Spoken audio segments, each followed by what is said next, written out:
دیکھو بھائی یہاں کوئی وی آئی پی اور کوئی عام نہیں ہوتا، یہ بابا تاج الدین کی بارگاہ ہے، جو بابا تاج الدین کا مہمان ہے وہ سب وی آئی پی ہے نا، اس لیے آ جانے دو، جتنی جگہ اب سب کو اب چھوڑا یہ تو چھوڑ دو، لیکن آنے والے تھوڑا ادب سے آؤ، ادب سے آؤ۔ آپ لوگ درود شریف پڑھیں، میرے سامنے جو بیٹھے سب درود شریف پڑھیں۔ اللہ رب محمد صلی علیہ وسلم، نحن عباد محمد صلی علیہ، آواز ملا لیں سب لوگ، ہزاروں درود شریف ایک ساتھ پہنچیں گے بارگاہ رسالت، سب مل کے پڑھیں۔ اللہ رب محمد وسلم، نحن عباد محمد صلی، اللہ رب محمد صلی علیہ وسلم، نحن عباد محمد صلی علیہ وسلم، اللہ رب محمد صلی علیہ وسلم، نحن عباد محمد صلی علیہ وسلم، اللہ رب محمد صلی علیہ وسلم، نحن عباد محمد صلی علیہ وسلم، اللہ رب محمد صلی علیہ وسلم، نحن عباد محمد صلی علیہ وسلم۔ ہو گئے بھائی سب؟ ہو گئے؟ ہاں نہیں کچھ، اب آپ سب ایک بار مل جل کے درود شریف بلند عاشقوں کی طرح پڑھو، سب مل کے، پھر میں گفتگو شروع کرتا ہوں، سب مل کے درود شریف پڑھو۔ صلی اللہ علی النبی الامی وآلہ واصحابہ وبارک وسلم، صلاۃ و سلام علیک یا سیدی یا رسول اللہ، صلاۃ و سلام علیک یا جد الحسن والحسین وعلی آلک واصحابک یا اب میں گفتگو شروع کر دوں؟ آپ لوگ بھول تو نہیں گئے بھیڑ کے اندر جو گفتگو میں کرتا؟ آپ نے یزید کا مختصر سا تعارف سماعت کر لیا، سن لیا سب نے؟ اب آپ حضرت امام عرش مقام امام حسین کا تعارف بھی سن لیں۔ ویسے ان کا تعارف پیش کرنا تو ایسا ہی ہے جیسے سورج کو کے سامنے اگربتی کا جلانا، لوگ چراغ جلانے کی بات کرتے ہیں، میں کہتا ہوں سورج کے سامنے اگربتی جلائیں تو جو اوقات اس کی ہوگی اس سے بھی کم حیثیت ہوتی ہے کہ امام کا تعارف کرائیں۔ بھائیو، جس کا تعارف مصطفیٰ جان رحمت نے کرایا ہو، جس کا تعارف علی مرتضیٰ نے کرایا ہو، جس کا تعارف سیدہ کائنات مخدومہ کائنات نے کرایا ہو، جس کا تعارف قرآن میں اللہ نے کرایا ہو، جس کا تعارف احادیث کی کتابیں کرا رہی ہو، جس کا تعارف یہ ہے کہ اس وقت تک مومنوں کی توجہ کرنا، اس کا تعارف یہ ہے مفتی صاحب، ان کا تعارف یہ ہے کہ مومنوں کی نماز اس وقت تک مکمل نہیں ہوتی جب تک حسین اور اولاد حسین پہ درود نہ پڑھ لیا جائے، جب تک نسل حسین اور اصل حسین پہ درود نہ پڑھ لیا جائے۔ ان کا تعارف کوئی کیا پیش کرے گا؟ اللہ اکبر، لوگ کسی کی تعریف کر کے سب توجہ کریں، ناگپور والوں، گرد نواز سے آنے والوں، بابا تاج الدین کے عرس میں آنے والوں، ہم جس کا تعارف کراتے ہیں اس کو شہرت ملتی ہے، یہ وہ گھرانہ ہے، ہم ان کا تعارف کراتے ہیں تو ہمیں شہرت نصیب ہونے لگتی ہے۔ جو ان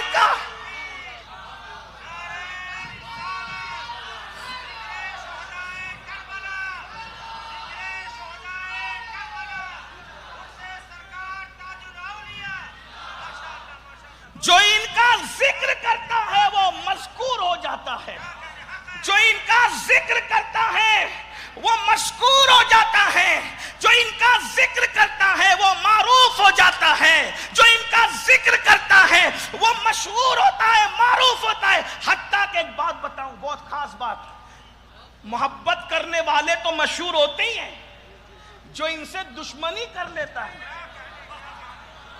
جو ان سے دشمنی کر لیتا ہے وہ بھی مشہور ہو جاتا ہے۔ اس لیے کہ دشمنی میں بھی کوئی نہ کوئی نسبت ہوتی ہے، دشمنی میں بھی اگر دشمنی سے بھی کسی کو نسبت ہو جائے تو یہ دشمن کو بھی محروم رہنے نہیں دیتے، دشمنوں کو بھی مشہور کر دیتے ہیں۔ ورنہ یزید میں کیا سرخاب کے پر لگے تھے؟ جو لوگ یزید یزید کا ذکر کرتے ہیں، دشمنی کر کے جہنمی تو ہوا، مگر چونکہ اتنی سی نسبت حسین سے ہو گئی تو ابھی بھی حسین نے اس کو کم سے کم لعنت کے ساتھ ذکر کے اعتبار سے مٹنے نہیں دیا۔ ذکر لعنت سے ہوتا ہے مگر ہوتا ضرور ہے، ذکر جو ہے وہ تان کے اعتبار سے ہوتا ہے مگر ہوتا ضرور ہے۔ کیوں؟ اس لیے کہ اتنے بڑے سے دشمنی لی ہے، خاندان تو ختم ہو گیا لیکن اس کا ذکر باقی رہا، بدنامی کے ساتھ ہی باقی رہا لیکن باقی رہا۔ بھائیو، جب اتنی نسبت دشمنی کی، دشمنی میں بھی نسبت ہوتی، جب اتنی نسبت باقی رکھتی ہے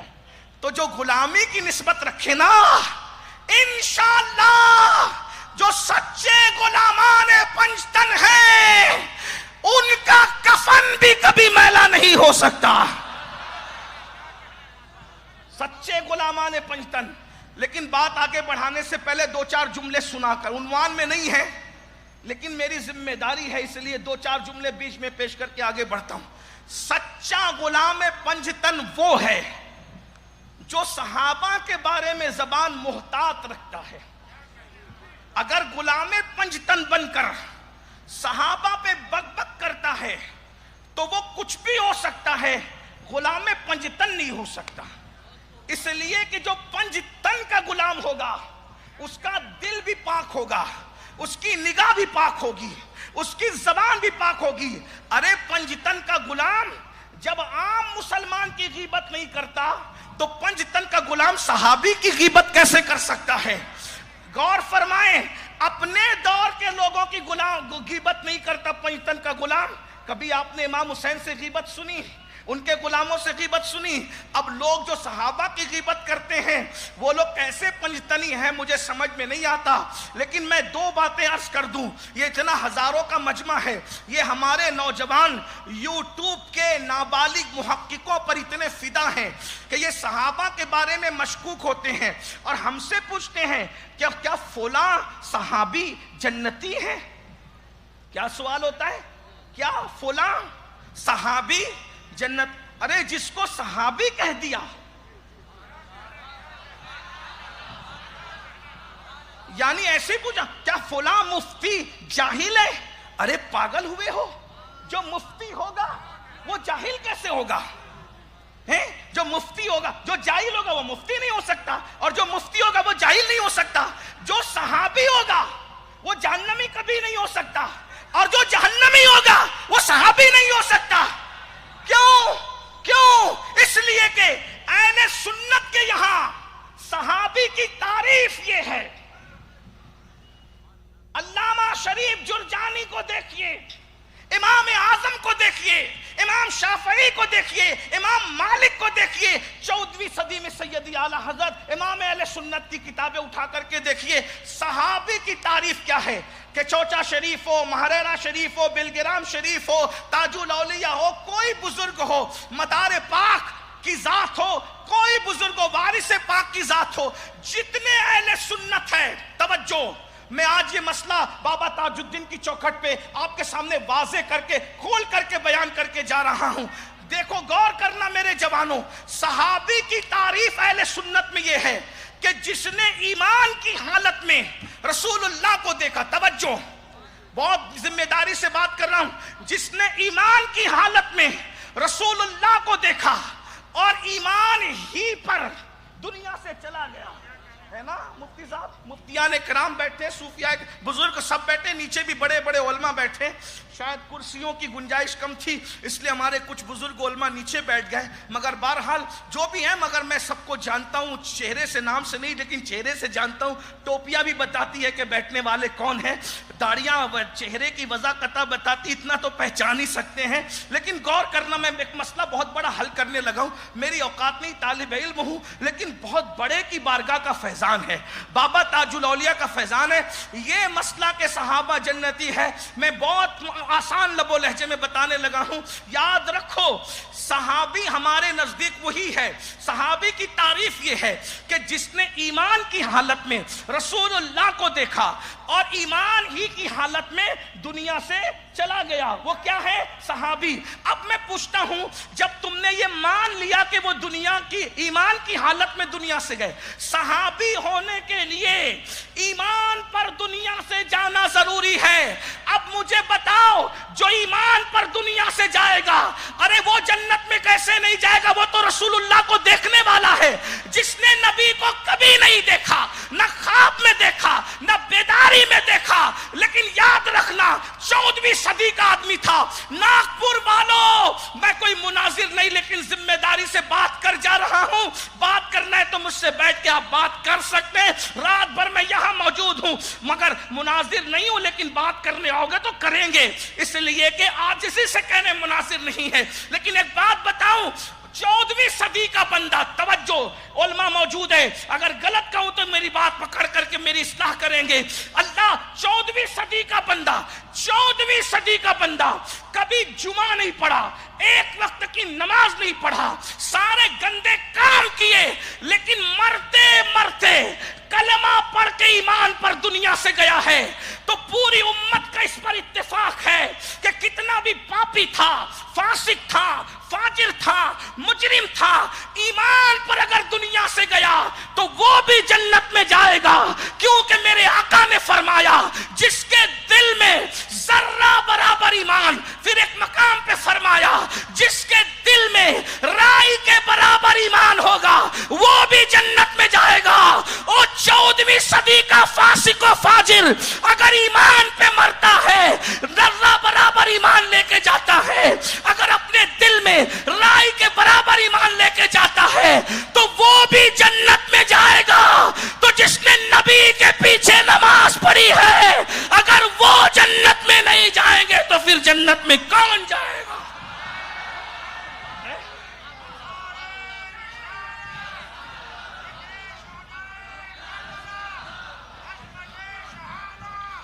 اور ناگپور والوں, اگر نبی کو مانتے ہو, اگر نبی کو مانتے ہو, اس سے بڑی بات کہہ رہا ہوں, توجہ. مفتی صاحب نے ابھی کہا, یہ ہمارے مفتی صاحب خان صاحب نے کیا کہا؟ مفتی صاحب نے کہا اصحاب کہف کی چوکھٹ پہ بیٹھنے والا کتا جنت میں جائے گا. اور میں کہتا ہوں وہ چند نوجوان, توجہ, جو اپنا ایمان بچانے کے لیے غار میں جا کر سو گئے, توجہ, وہ چند جوان جو اپنا ایمان بچانے کے لیے غار میں جا کر سو گئے, ان کی چوکھٹ پہ بیٹھنے والا کتا جنتی ہے. تو وہ رسول جو جان ایمان ہے, اس کا صحابی اگر جنت میں نہیں جائے گا تو پھر کون جنت میں جائے گا؟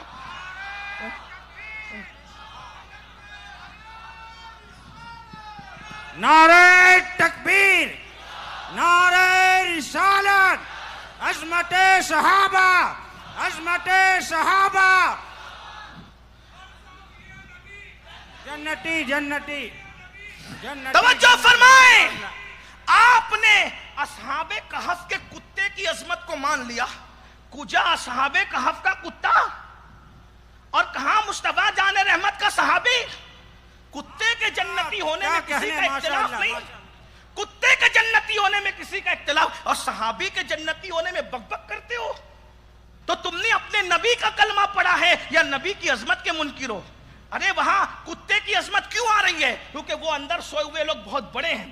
ارے نادان میرے بھائی, غور کر کیا بکتا ہے. آپ کو اس کو نہیں سننا چاہیے, جو آپ کے بزرگوں کی بولی بولتا ہے اسی کو سننا چاہیے. مقرر کا خاندان مت دیکھو, مقرر کا قبیلہ مت دیکھو, مقرر کی ڈگری مت دیکھو, یہ دیکھو کہ مخدوم اشرف جہانگیر سمنانی کی بولی بولتا ہے کہ نہیں, غوث اعظم کی بولی بولتا ہے کہ نہیں, غریب نواز کی بولی بولتا ہے کہ نہیں, بابا فرید کی بولی بولتا ہے کہ نہیں, تاج الدین بابا کی بولی بولتا ہے کہ نہیں, وارث دیوا کی بولی بولتا ہے کہ نہیں, 14ویں صدی کی ہمارے امام کی بولی بولتا ہے کہ نہیں. اور جو یہ بولی بولے گا وہ کہے گا اہل سنت کا ہے بیڑا پار, اصحاب حضور نجم ہے اور ناؤ ہے, اطرت رسول اللہ کی. اور ایک بات کہوں, جنت بہت چھوٹی ہے جو ہر نبی کے غلام کو ملنی ہے. ارے جنت تو اتنی سستی ہے, رستے سے تکلیف دینے والی چیز ہٹا دو تو بھی جنتی ہو جاتے. حدیث نہیں پڑھتے؟ کیا کہنے, بہت خوب. رستے سے تکلیف دینے والی چیز ہٹا دو تو بھی جنت میں, بہت سستی ہے جنت. کتے کو پانی پلا دو تو بھی جنت مل جاتی ہے. ہے کہ نہیں؟ آپ نے سنا، حدیثیں ہیں کہ نہیں ہیں؟ کتے کو پانی پلا دو تو بھی جنت مل جاتی ہے۔ بھائیو جنت تو ملتی ہے۔ آپ سے پوچھتا ہوں، کتے کو جس نے پانی پلایا اس کو جنت مل گئی، اور جو نبی کے پیچھے گھوڑے دوڑاتے رہے وہ جنت سے کیا کہنے، کیا ضابطے کیا بنا کہنے، رکھے؟ ماشاءاللہ۔ ارے کیا ضابطے بنا! جنت چھوٹی ہے، نبی کے صحابہ کو اس سے بڑا درجہ دیا جس پر آپ کی توجہ نہیں ہے۔ جنت سے بڑی جنت تو غلاموں کو بھی ملنی ہے۔ اور ایک بات بتاؤں، یہ اگر سنیوں کا مجمع پیور سنی ہے، اس میں اگر اس میں چٹنگ باز لوگ نہیں ہے تو بتاؤں، جنت تو اتنی سستی ہے میرے مسلک میں، اللہ کرے بدعتیوں تک یہ بات نہ پہنچے۔ یہ بات بدعتیوں کے لیے نہیں کہہ رہا ہوں، یہ صرف اہل سنت کے لیے کہہ رہا ہوں۔ میرے مسلک میں جنت اتنی سستی ہے، اللہ اکبر، کہ اہل بیت کا دیوانہ جس کو دنیا بہلول دانا کہتی ہے وہ بھی جنت 2 درہم میں بیچ سکتا ہے۔ جب بہلول جنت کو بیچ سکتا ہے، بہلول جیسے غلام جعفر صادق کی یہ شان ہے، تو صدیق اکبر جیسے جعفر صادق کے نانا جان کی شان کا عالم کیا ہوگا؟ ماشاءاللہ ماشاءاللہ، بہت خوب بہت خوب۔ او بہلول غلام ہے، بہلول غلام ہے جعفر صادق کا، بہلول غلام ہے جعفر صادق کا، اور صدیق اکبر نانا ہے جعفر صادق کے۔ جب غلام جنت بیچ رہا ہے تو نانا کی کیا شان ہے؟ بہت خوب بہت خوب۔ آپ غور فرمائیں، بہلول کا جنت بیچنا مان لیا اور نبی کے صحابہ کا جنتی ہونا نہیں مانا، تو تم نے کلمہ کس کا پڑھا ہے؟ پاگل ہوئے ہو کیا؟ بکتے ہو؟ دماغ سے نکالو۔ جنت چھوٹی ہے، ارے جنت میرے یہاں میرے مسلک میں اتنی سستی ہے کہ میری ماں، کیا کہنے ماشاءاللہ۔ بڑے سمجھدار ہیں ناگپور والے، اور مقرر نہیں بلایا، کوئی فقیر بلایا ہے۔ سنو، فقیر سے بھی سنو، مقرروں کو سنتے ہو نا، ذرا فقیر سے بھی سنو۔ ابھی کہا نا کہ کہف کا، اصحاب کہف کا کتا، میں نے کہا اصحاب کہف کا کتا ایسا ہوتا ہے تو پنجتن کا کتا کیسا ہوتا ہے؟ کیا کہنے، ہم اپنی فضیلت اس پر ثابت حق نہیں ہے کر رہے، حق ہے ماشاءاللہ۔ ہم فضیلت ثابت نہیں کر رہے، لیکن سن لو، ہمیں ناز ہے۔ علامہ جامی سے کسی نے تعارف پوچھا تھا تو انہوں نے کہا تھا، بصدق و صفا گشت بیچارہ جامی، غلام غلامان آل محمد۔ جنت ہمارے یہاں کتنی سستی ہے، سن لو۔ میری ماں، تمہاری ماں ہے، بے ادبی ہو تو اللہ معاف کرے، جو کبھی نماز پڑھے کبھی نہ پڑھے، بات سمجھ میں آتی؟ اس پر سنیوں کو سبحان اللہ کہنا چاہیے تھا، کیونکہ ماں کی فضیلت آئی ہے۔ اتنی تقریریں سنتے ہو، عادت ہی کچھ نہیں بنائی، صرف شور شرابہ الڑا۔ ارے اللہ کا ذکر کرو، سبحان اللہ کہو، آقاؤں۔ میں تو ہر سال کہنے لگتا ہوں تم سے کہ بھئی آقاؤں کے ذکر پر تو پتھر بھی بولتے ہیں، یہ سنی کیوں چپ رہتے ہیں؟ پہلے سنی سنانے والے کو کہتے تھے، اب سنی سن ہو جانے والے کو کہتے ہیں، ایسا ہی ہے کیا؟ اور وہ بھی ناگپور کا سنی، یہ تو گرم علاقہ ہے بھائی، ساری مہاراشٹر میں حرارت یہیں سے جاتی ہے۔ ہاں تو ذرا شرارتوں کی حرارت کرتے ہو تو ذرا صالحیت کی حرارت بھی کچھ کر دو، بول دو اس پر اماں کے نام پہ سبحان اللہ۔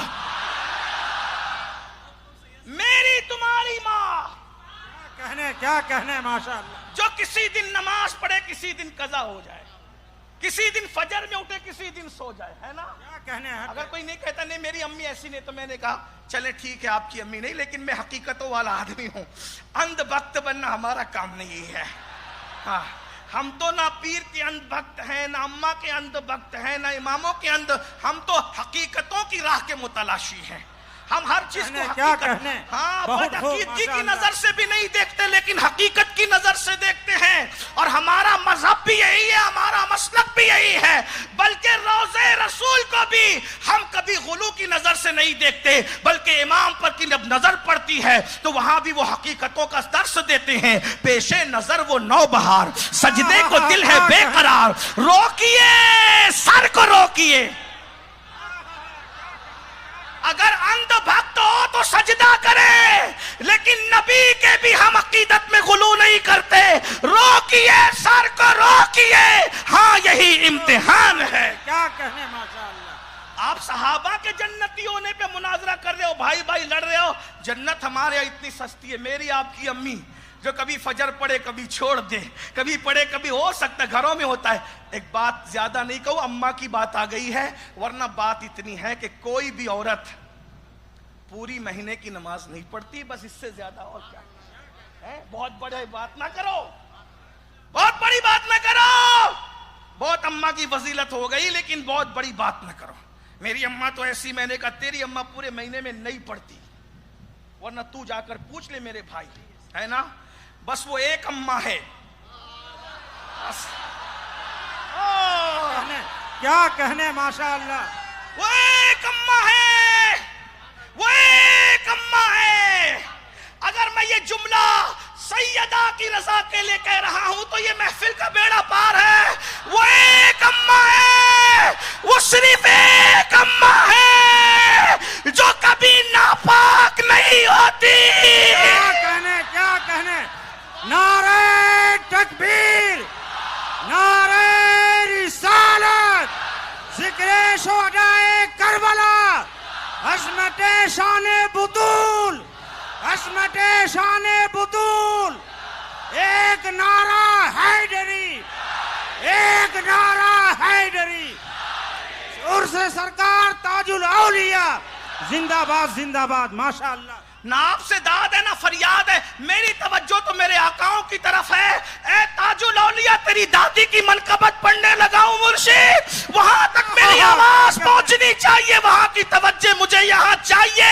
میں ناش کرنے لگا ہوں. کسی کی ماں مہینہ پر نماز نہیں پڑھتی, صوفی کی ماں ہو, مفتی کی ماں ہو, قلندر کی ماں ہو, ولی کی ماں ہو, قطب کی ماں ہو, ابدال کی ماں ہو, صرف ایک اماں ہے, ایک اماں. اللہ اکبر. وہ ایک اماں ہے جو مہینے بھر نماز پڑھتی تھی, جس کی شان یہ ہے بڑے بیٹے کو 15 رمضان کو ظہر کے بعد جنم دیتی ہے اور عصر کی نماز میں مصلی پر کھڑی نظر آتی ہے. کیا کہنے, ماشاء اللہ, ماشاء اللہ.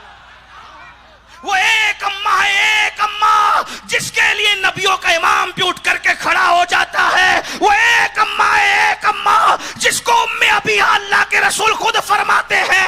وہ کون سی ماں ہے؟ اس ماں کو سیدہ, طیبہ, طاہرہ, عابدہ, زاہدہ, راکعہ, ساجدہ, نقیہ, تقیہ, زکیہ, ام ابیہ, عالمہ غیر معلمہ, ملکہ فردوس بری, خاتون قیامت, خاتون جنت, ملکہ عالمیان, بدائے مصطفیٰ, شوہر علی مرتضیٰ, ام الحسنین, سیدہ فاطمہ بنت محمد کہا جاتا.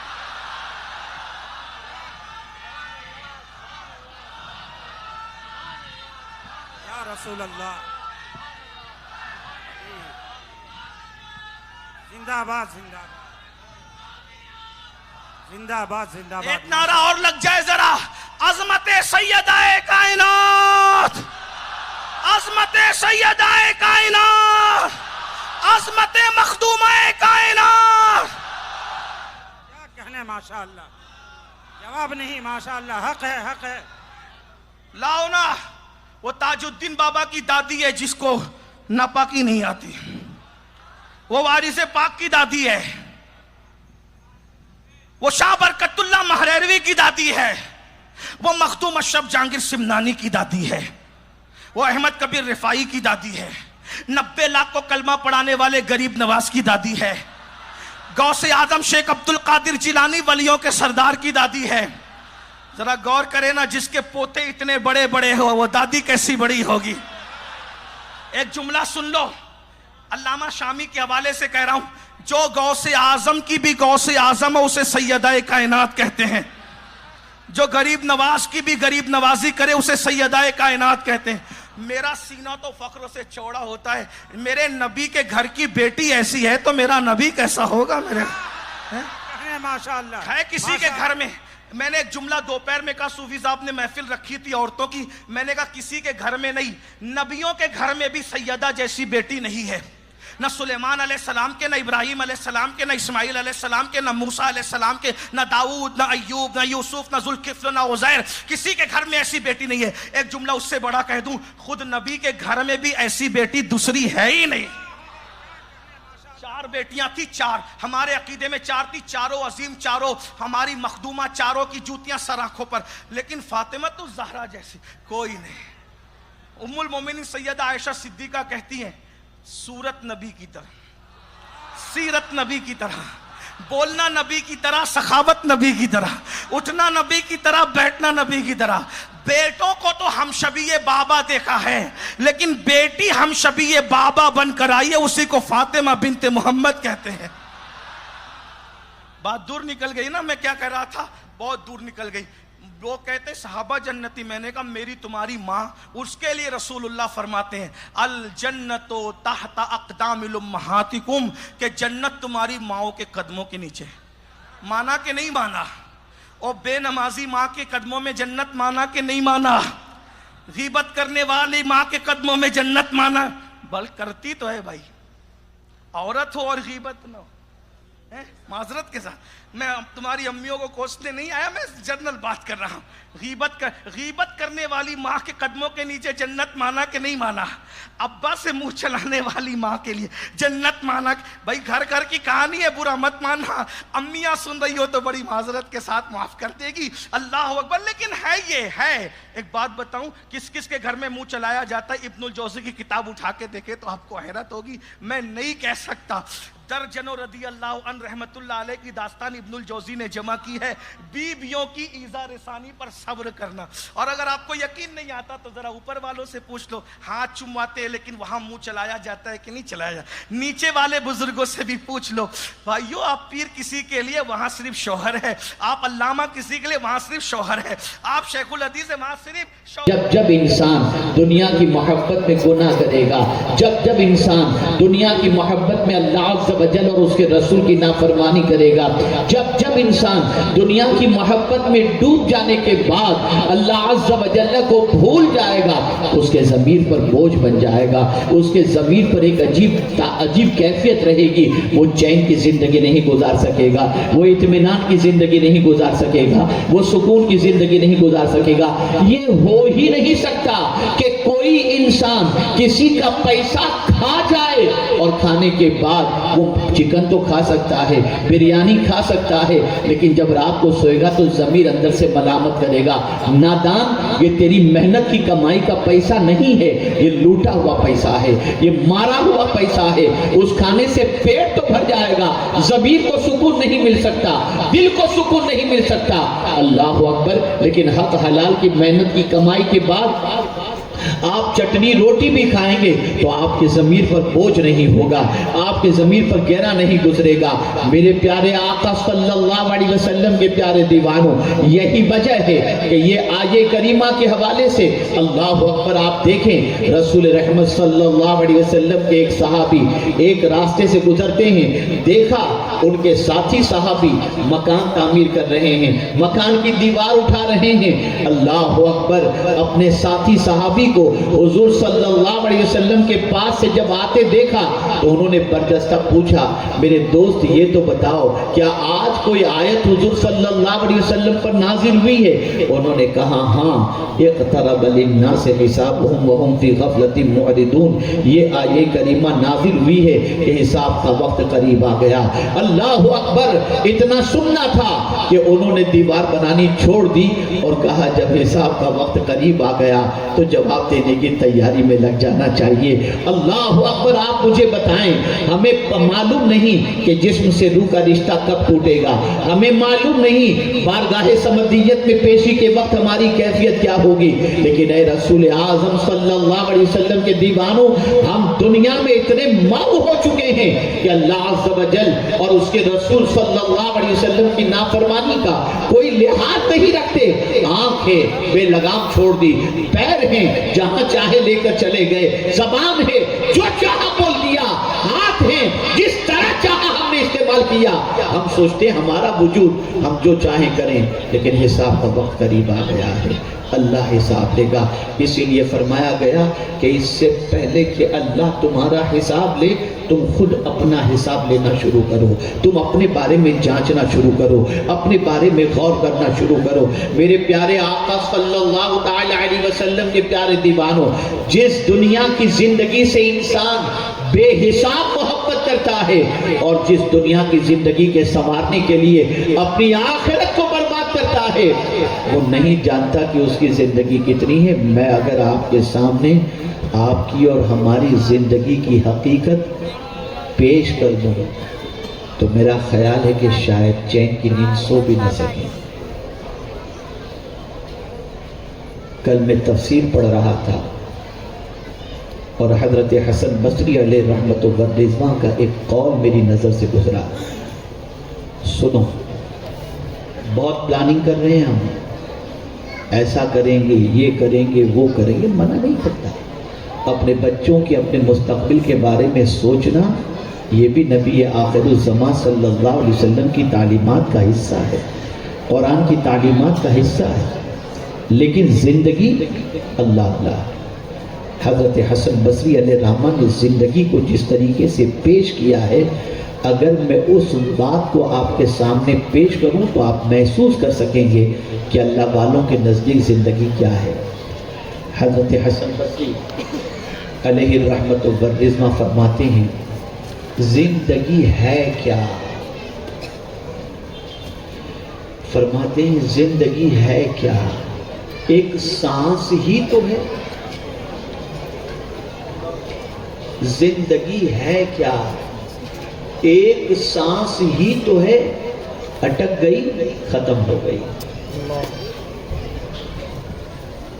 اسی لیے حضور صلی اللہ علیہ وسلم ارشاد فرماتے ہیں جو سانس اندر گئی ہو سکتا ہے اس کے باہر نکلنے سے پہلے اس دار فانی سے رخصت ہونے کا وقت آ جائے۔ کیا ہمیں کبھی اس چیز کا احساس ہے؟ پیغمبر رحمت صلی اللہ علیہ وسلم نے اسی سانس کے حوالے سے فرمایا، جانتے ہیں آپ، ہمیں تو مسلمانوں کا حق بھی نہیں معلوم کہ ایک مسلمان کا دوسرے مسلمان پر کیا حق ہے۔ آقا کریم صلی اللہ علیہ وسلم نے ایک مسلمان کے حق کو دوسرے مسلمان کو جو رکھا، اس میں یہ بھی رکھا کہ جب کسی مسلمان کو چھینک آئے اور وہ الحمدللہ رب العالمین کہے تو جواب میں یرحمک اللہ کہنا یہ اس مسلمان کا حق ہے جسے ادا کرنا چاہیے۔ سوال یہ پیدا ہوتا ہے چھینک پر الحمدللہ کیوں؟ آپ میں سے اگر پڑھے لکھے یہاں پر موجود ہوں اور یقیناً ہوں گے، چھینک کب آتی ہے؟ سانس تھوڑی دیر کے لیے رک جاتی ہے اور اس کے بعد جیسے ہی چھینک آتی ہے سانس جاری ہو جاتی ہے۔ تو اب نئی زندگی ملنے پر سرکار نے اپنی سنت بتائی کہ چھینک آئے تو الحمدللہ رب العالمین کہو کہ اللہ تیرا شکر ہے کہ تو نے مجھے نئی زندگی عطا فرما دی۔ یہ سانس کون جانتا ہے؟ کیا ہمیں حساب کی تیاری کا موقع دیا جائے گا؟ آج آپ دیکھ سکتے ہیں، جائزہ لے سکتے ہیں آپ۔ ہماری غفلت کا عالم یہ ہے کہ ہم اپنے رب کو اس طریقے سے فراموش کر چکے ہیں اور اس کے دیے ہوئے اس وجود کو، اور کیسا وجود ہے، خدا کی قسم میں سوچتا ہوں تو عقل دنگ رہ جاتی ہے۔ ہائیڈروجن لگے ہوئے ہیں، آپ کے گھروں میں لائٹیں موجود ہوں گی، ٹھیک ہے نا؟ کب تک آپ کے گھر کے بلب جلتے ہیں؟ کب تک آپ کے اسکول کے بلب جلتے ہیں؟ کب تک آپ کی اسٹریٹ لائٹ چلتی ہے؟ 2 سال 3 سال کے بعد بلب اڑ جاتا ہے، آپ کو بلب چینج کرنا پڑتا ہے۔ 5 سال کے بعد چینج کرنا پڑتا ہے۔ آپ نے دیکھا ہوگا کہ کوئی بھی بلب جو آپ نے 50 سال پہلے لگایا وہ اب تک نہیں چلتا، اس کی عمر لیمیٹیڈ ہوتی ہے۔ 2 سال کے بعد چلا گیا، 1 سال کے بعد چلا گیا، 6 مہینے کے بعد چلا گیا۔ میں آپ سے پوچھنا چاہتا ہوں اس بلب کی قدر آپ اس لیے کرتے ہو کہ یہ آپ کو روشنی دیتا ہے۔ آپ اندازہ لگائیں الیکٹرک بل آپ اس لیے بھرتے ہیں کہ یہ روشنی آپ کو میسر کرتا ہے۔ کبھی آپ نے اللہ کی نعمت کے بارے میں سوچا؟ ذرا غور کرو، بلب 2 سال کے بعد بدلنا پڑتا ہے۔ اے میرے کریم تیری عظمتوں پر قربان کہ تو نے ہماری آنکھوں میں بھی بلب لگا دیا ہے۔ پیدا ہوئے تب سے تو نے 2 بلب ہماری آنکھوں میں لگا دیے، آج 60 سال کے اندر تو نے بدلنے کی ضرورت، یعنی ہمیں بدلنے کی ضرورت نہیں پڑی۔ 60 سال پہلے سے 60 سال پہلے جو تو نے ہماری آنکھوں میں روشنی عطا فرمائی تھی، آج اسی بلب سے ہم بچپن میں بھی دیکھ رہے تھے، آج بھی دیکھ رہے ہیں، اور انشاءاللہ آگے بھی دیکھتے رہیں گے۔ آپ مجھے بتاؤ، ان آنکھوں کا کنیکشن، ان آنکھوں میں روشنی کوئی الیکٹریسٹی کی محتاج نہیں ہے۔ کون ہے جس نے یہ آنکھوں میں روشنی عطا فرمائی؟ کون ہے جس نے یہ آنکھ جیسی عظیم نعمت عطا فرمائی؟ اور یہ نعمت دینے کے بعد ہم سے فرمایا اپنے حبیب کے واسطے سے، وَقُلْ لِلْمُؤْمِنِينَ يَغُضُّوا مِنْ أَبْصَارِهِمْ، مومنوں سے کہہ دیں کہ وہ اپنی نگاہوں کو نیچی رکھیں۔ اور حضور نے بتا دیا، دیکھو دیکھنا ہے تو کیا دیکھنا؟ اللہ اکبر، النظر الى المصحف عبادت، النظر الى العلماء عبادت، النظر الى الکعبۃ عبادت۔ ماں باپ کو دیکھنا عبادت، علماء باعمل کو دیکھنا عبادت، قرآن کو دیکھنا عبادت۔ لیکن حیرت کی بات ہے میرے پیارے آقا صلی اللہ علیہ وسلم کے پیارے دیوانوں، جس قادر مطلق نے اتنی عظیم نعمت عطا فرمائی، ہم بھول گئے کہ قیامت میں وہ ہم سے پوچھے گا کہ اس نعمت کا استعمال تم نے کیا کیا؟ کیا جواب ہے ہمارے پاس؟ جو قوم آج رات کی تاریکی کے اندر اپنی آنکھوں سے گندگی کو دیکھ رہی ہو، وہ قیامت میں خدا کو اپنی آنکھوں کے بارے میں کیا جواب دے گا؟ حساب کا وقت قریب آ گیا، اللہ حساب لے گا، پروردگار حساب لے گا، پالنہار حقیقی حساب لے گا۔ اللہ اکبر، میرے پیارے آقا صلی اللہ تعالی علیہ وسلم کے پیارے دیوانوں، حساب کے تصور سے صحابہ لرزتے تھے، صحابہ کانپتے تھے، ایک عجیب کیفیت سے وہ دوچار ہوتے تھے۔ ہم تو ایسا سمجھ بیٹھے کہ ہم سے کون پوچھنے والا ہے؟ ایک دن حساب رب پوچھے گا، ایک ایک نعمت کے بارے میں سوال پوچھے گا۔ اور یہی وجہ ہے کہ جب کوئی نعمت کا استعمال صحیح طور پر کرتا ہے اور گھر کی 4 دیواری کے اندر بھی وہ اللہ عز و جل کی نعمتوں کی قدر کرتا ہے، تو پھر قرآن کہتا ہے اللہ اکبر، قالوا انا كنا من قبل في اهلنا مشفقين، او كما قال فمن الله علينا ووقانا عذاب السموم۔ قیامت کے دن جنتی کہیں گے، کیا کہیں گے جانتے ہیں آپ؟ ہمارے گھر میں فی اہلنا مشفقین، اس سے پہلے یعنی جنت میں جانے سے پہلے جب ہم دنیا میں تھے، توجہ چاہوں گا، ہم جب دنیا میں تھے تو ہم اپنے گھروں میں اللہ سے ڈرتے تھے، ہم اپنے گھروں میں اللہ سے ڈرتے تھے، تو اس ڈر کا صلہ اللہ نے کیا عطا فرمایا؟ فمن اللہ علینا ووقانا عذاب السموم، تو اللہ نے ہم پر احسان فرمایا کہ لو کے عذاب سے ہمیں اللہ نے بچایا۔ آپ جانتے ہیں یہ لو کیا ہے؟ یہاں تو 42 کا ٹیمپریچر ہو تو منہ کے اوپر پردہ ڈال کر کے آپ نکلیں گے، رومال ڈال کر کے نکلیں گے کہ لو نہ لگ جائے۔ مائیں بچوں کے کرتے کے پائجامے، کرتے کے جیب کے اندر یا شرٹ پینٹ کے جیب کے اندر مائیں جو ہے وہ اونین رکھ دیں گی، پیاز رکھ دیں گی کہ بچے کو لو نہ لگے، لیکن اس لو کی کوئی حیثیت نہیں۔ قیامت کی لو کے بارے میں جہنم کے حوالے سے سنے ہیں، جانتے ہیں؟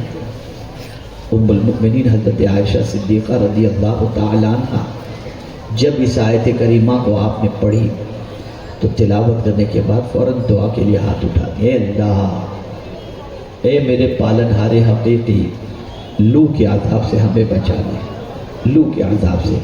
اور اس لو کے بارے میں فرمایا گیا، آقا کریم صلی اللہ تعالی علیہ وسلم ارشاد فرماتے ہیں کہ وہاں کی جو لو ہے، وہاں کی ہوا جہنم کی، اگر اس کو تھوڑی دیر کے لیے بھی دنیا میں چھوڑ دیا جائے تو پوری دنیا ختم ہو جائے، برداشت کوئی بھی نہ کر سکے۔ کون وہاں پر اس لو کے عذاب سے بچایا جائے گا؟ اور اس ہوا سے کون بچایا جائے گا؟ جو اپنے گھروں میں اللہ سے ڈرتا ہے.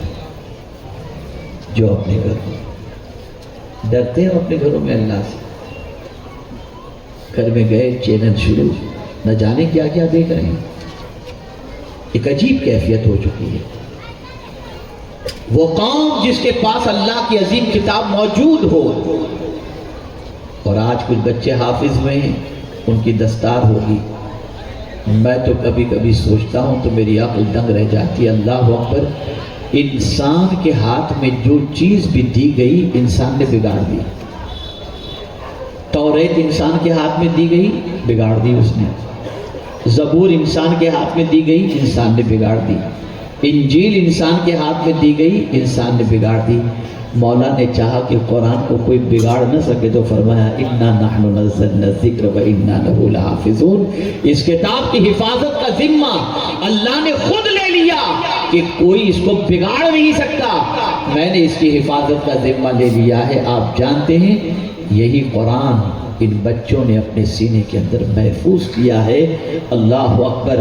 میرے پیارے آقا صلی اللہ تعالی علیہ وسلم کے پیارے دیوانوں, ہم نے قرآن مقدس جیسی عظیم کتاب کے ذریعے رہنمائی حاصل کرنے کا کام چھوڑ دیا.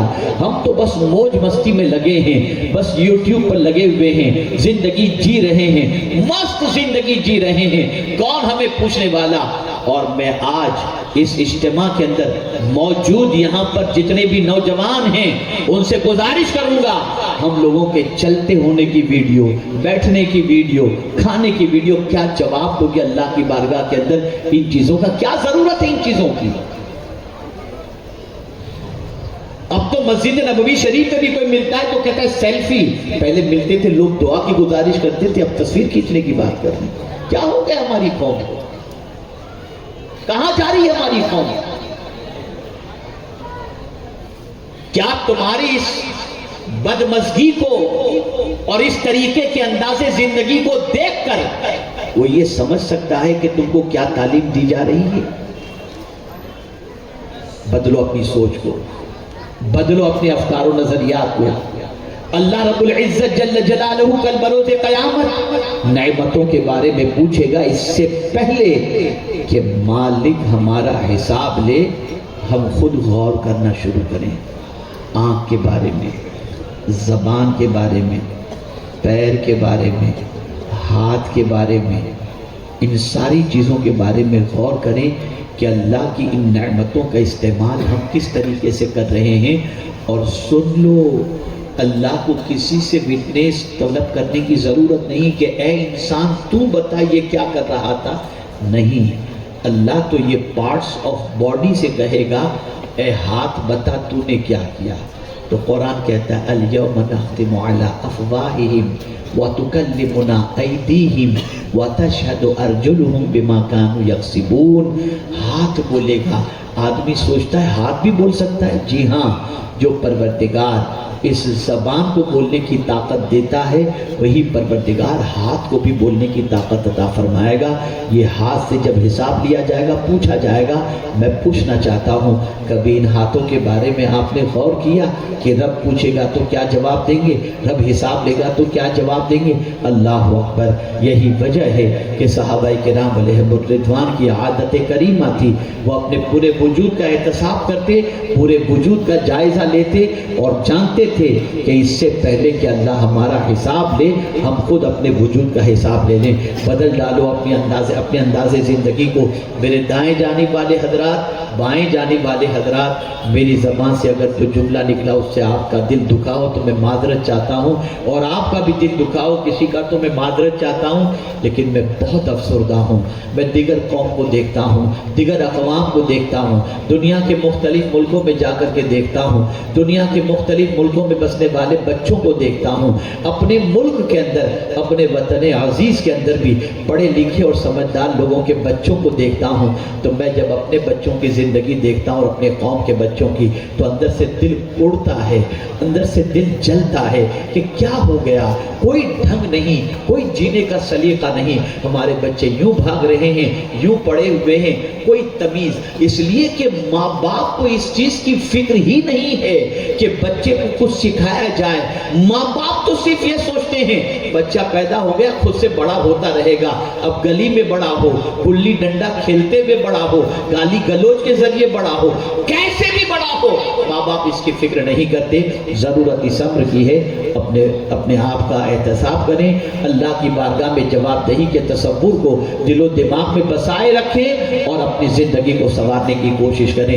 آج یہی پیغام میں آپ کی سماعتوں کے حوالے کرنا چاہتا تھا، میں نے کر دیا، اور ساتھ ہی ساتھ یہ بھی گزارش کروں گا کہ میرے پیارے آقا صلی اللہ تعالی علیہ وسلم کے پیارے دیوانوں، شب برات سے پہلے اللہ کی بارگاہ میں سچے دل سے توبہ کر لو، ایک دوسرے کی دل آزاری کی ہو تو معافی ایک دوسرے سے مانگ لو، اور اسی کے ساتھ ساتھ جس رات پروردگار بنی کلب کی بکریوں کے بالوں کی تعداد کے برابر اپنے بندوں کی مغفرت فرماتا ہے، اس رات کو لغو العیب میں خرچ مت کرو، کھیل کود میں خرچ نہ کرو۔ اللہ عز و جل آسمانی دنیا پہ نزول اجلال فرما کر ارشاد فرماتا ہے شب برات ہے کوئی بخشش کا طلبگار کہ میں اس کی خطاؤں کو معاف کروں۔ اے خدا کے بندو، اللہ کی پکار پر لبیک کہتے ہوئے راتوں کے سناٹے میں اللہ کی بارگاہ میں توبہ استغفار کرو، اور سن لو یہ زندگی کیا ہے، ایک سانس ہی ہے۔